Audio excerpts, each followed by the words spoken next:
मुंबई अहमदाबाद राष्ट्रीय महामार्ग सध्या वाहतूक कोंडीचा मार्ग बनलाय। गेल्या काही दिवसांपासून या महामार्गावर वाहतूक कोंडीचा कहर बघायला मिळतोय। एकीकडे या वाहतूक कोंडीमुळे सामान्य नागरिक हैराण झाले, तर दुसरीकडे पालकमंत्री असलेल्या गणेश नाईकांनी मात्र रॉंग वेने कट मारून स्वतःची सुटका करून घेतली। त्यामुळे सर्वसामान्यांच्या संतापाचा कडेलोट झालाय।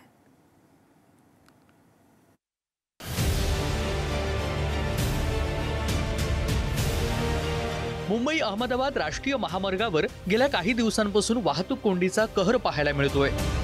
गेल्या 5 ते 6 दिवसात वाहतूक कोंडीमुळे शाळकरी मुलं, रुग्णवाहिका आणि सर्वसामान्य नागरिकांना मोठा त्रास सहन करावा लागतोय।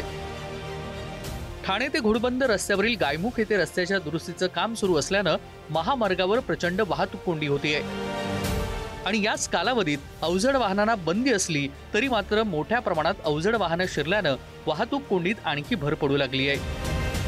वर्सोवा ब्रिज पासून वसई फाट्यापर्यंत तब्बल 15 किलोमीटर पर्यंत वाहनांच्या लांबच लांब रांगा लागल्याचं चित्र सध्या पाहायला मिळतंय आणि याच वाहतूक कोंडीचा फटका शाळेतील 500हून अधिक विद्यार्थ्यांना बसला। पिकनिकवरून परतताना विद्यार्थ्यांच्या बस वाहतूक कोंडीत अडकल्यामुळे अवजड वाहनांना बंदीचे आदेश लागू करणारा वाहतूक विभागाचा निर्णय निष्क्रिय ठरलाय। 12 बसेस एका सहलीच्या होत्या। या 12 बसेसला काढण्यामध्ये अग्निशमन दलासोबत समन्वय करून ह्या बसेसच्या विद्यार्थ्यांना बाहेर काढून रॉयल हिल इकडे जेवण देण्यात आलं, परंतु ह्यावर असलेले जबाबदार ज्यांच्यामुळे ही खरी वाहतूक कोंडी आहे ते वाहतूक प्रशासन मात्र इकडे ठप्प आहेत। इथले एसीबी वाहतूक शाखेचे कधी आम्हाला दिसले नाही नियोजन करण्याकरिता। विशेष म्हणजे पोलीस आयुक्तालय मीरा भाईंदर यांनी अध्यादेश काढला होता की अवजड व्हेकल याच्या पुढे आल्या नाही पाहिजेत चिंचोटीच्या पुढे, परंतु अजब आहे की अवजड व्हेकल चिंचोटीच्या पुढे येऊन मोठी वाहतूक कोंडी झाली। एकीकडे वाहतूक कोंडीमुळे सर्वसामान्यांचे हाल सुरू असतानाच दुसरीकडे मात्र पालकमंत्री गणेश नाईक यांनी नियम पायदळी तुडवत पालकमंत्र्यांचा ताफा विरुद्ध दिशेने धावताना पाहायला मिळाला। महामार्गावर निर्माण झालेल्या वाहतूक कोंडीत पालकमंत्री गणेश नाईक सुद्धा अडकून होते, मात्र नाईलाजानं वाहतूक कोंडीमुळे पालकमंत्री गणेश नाईक यांचा ताफा विरुद्ध दिशेने काढावा लागला। एकीकडे नागरिक वाहतूक कोंडीत अडकून असताना दुसरीकडे मात्र मंत्र्यांना विरुद्ध दिशेने जाण्यासाठी मार्ग मोकळा करून दिला जातोय आणि त्यामुळे जनतेला वेठीस धरलं जातंय असा आरोप नागरिकांनी केलाय। सर्वसामान्य नागरिकांसाठी एक नियम आणि मंत्र्यांसाठी वेगळा नियम असल्याचं या कृतीतूनच पाहायला मिळालं। आज मी सकाळी भिवंडीच्या दिशेने जात होतो, तर समोरून पालकमंत्र्यांचा ताफा येत होता, पालकमंत्री गणेश नाईक यांचा। मला वाटलं गणेश नाईक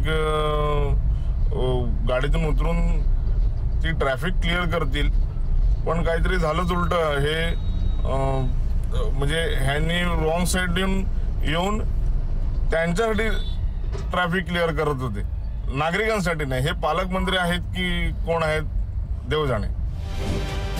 अलीकडेच मुंबई अहमदाबाद महामार्गावर गुजरातच्या दिशेने जाणाऱ्या लेनवर प्रचंड वाहतूक कोंडी निर्माण झाली आहे। या वाहतूक कोंडीचा परिणाम स्थानिक व्यवसायांवरती देखील जाणवू लागलाय।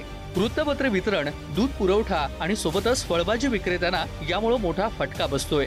वाहतूक पोलीस परिस्थिती नियंत्रणात आणण्यासाठी प्रयत्नशील आहेत, मात्र वाहतूक कोंडी काही कमी होत नाही। मुंबई अहमदाबाद महामार्गावरती प्रचंड वाहतूक कोंडी झालेली आहे। मी सध्या त्याच महामार्गावरती उभे। आपण जर पाहिलं तर सध्या या महामार्गावरती मोठ्या प्रमाणात वाहतूक कोंडी झालेली आहे। वाहनांच्या लांब रांगा लागल्याचं आपल्याला पाहायला मिळतं। या ठिकाणी घोडबंदर पासून ते वसईपर्यंत मोठ्या प्रमाणात ही 15 ते 20 किलोमीटर पर्यंत वाहतूक कोंडी झालेली आहे। घोडबंदर येथील गायमुख घाटामध्ये रस्त्याचं दुरुस्तीचं काम सुरू आहे, त्यामुळे ही वाहतूक कोंडी झालेली आहे। मात्र या काम सुरू असल्यामुळे या महामार्गावरती अवजड वाहनांसाठी बंदी घातण्यात आली होती, मात्र तरी देखील मोठ्या प्रमाणात ही अवजड वाहनं महामार्गावर आल्याने या ठिकाणी वाहतूक कोंडी वाढलेली आहे। त्यामुळे वाहतूक कोंडी सोडवण्याकडे पोलीस महामार्ग प्रशासन इकडे अपयशी ठरलेलं आहे। दिवस रात्र होत असलेल्या वाहतूक कोंडीमुळे नागरिकांनी प्रशासनाकडे तातडीनं उपाययोजना करण्याची मागणी केली आहे।